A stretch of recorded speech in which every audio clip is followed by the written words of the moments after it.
മുളയ്ക്കോട്ടുകര നിവാസികൾ വർഷങ്ങളായി താമസിക്കുന്ന ഭൂമിയിൽ ഉടമസ്ഥാവകാശം സ്ഥാപിച്ച ലിവിങ്സ്റ്റൺ എന്ന വ്യക്തി രംഗപ്രവേശം ചെയ്തതോടുകൂടിയാണ് പ്രശ്നങ്ങൾക്ക് തുടക്കമാകുന്നത്.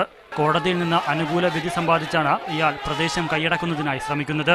എന്നാൽ നിയമപരമായ രേഖകളുള്ള ഭൂമിയിൽ നിന്ന് തങ്ങൾ ഇറങ്ങില്ലെന്ന ഉറച്ച നിലപാടിലാണ് പ്രദേശവാസികൾ. 87 കുടുംബങ്ങളാണ് ഇവിടെയുള്ളത്. പ്രദേശത്തു നിന്നും ഇവരെ കുടിയിറക്കണമെന്നാണ് കോടതി വിധി. കുടിയൊഴിപ്പിക്കുന്നതിനായി പോലീസ് സംരക്ഷണത്തോടെ എത്തിയ കോടതി നിയോഗിച്ച സംഘത്തെ നാട്ടുകാർ തടഞ്ഞു. കോടതി വിധി നടപ്പിലാക്കുമെന്ന പോലീസ് ഉറപ്പിച്ചു പറഞ്ഞതോടെ പ്രദേശവാസികളുടെ ആത്മാഹുതി ശ്രമം.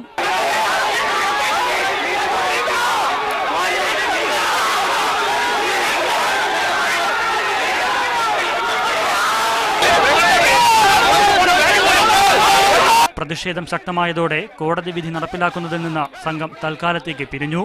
പോലീസുമായി അവിടെ ചെന്നപ്പോൾ ജനങ്ങൾ, അവിടുത്തെ താമസക്കാരും നാട്ടുകാരുമൊക്കെ വളരെ വയലൻ്റായിട്ട് ആത്മഹത്യാ ശ്രമമൊക്കെ നടത്തിയതിൻ്റെ അടിസ്ഥാനത്തിൽ കോടതി റെപ്രസെൻറ്റേറ്റീവായി വന്ന ആമീൻ, ഉത്തരവുമായി വന്ന ആമീൻ്റെ തീരുമാനം ഇപ്പോൾ തൽക്കാലം ഇത് പ്രൊസീഡ് ചെയ്യുന്നില്ല എന്നുള്ള രീതിയിൽ തീരുമാനിച്ച് അടുത്ത ഡേറ്റ് അറിയിക്കും. ആ ദിവസം ഇത് എക്സിക്യൂട്ട് ചെയ്യാൻ വേണ്ടി വരുമെന്ന് അറിയിച്ചതുകൊണ്ട് അദ്ദേഹം തൽക്കാലം കോടതിക്ക് റിപ്പോർട്ട് കൊടുക്കാനായി മടങ്ങിപ്പോയിട്ടുള്ളത്. തൽക്കാലത്തേക്ക് പോലീസ് പിന്മാറിയെങ്കിലും ഏതു നിമിഷവും കുടിയിറക്കപ്പെടാമെന്ന ആശങ്കയിലാണ് ഇവിടുത്തുകാർ.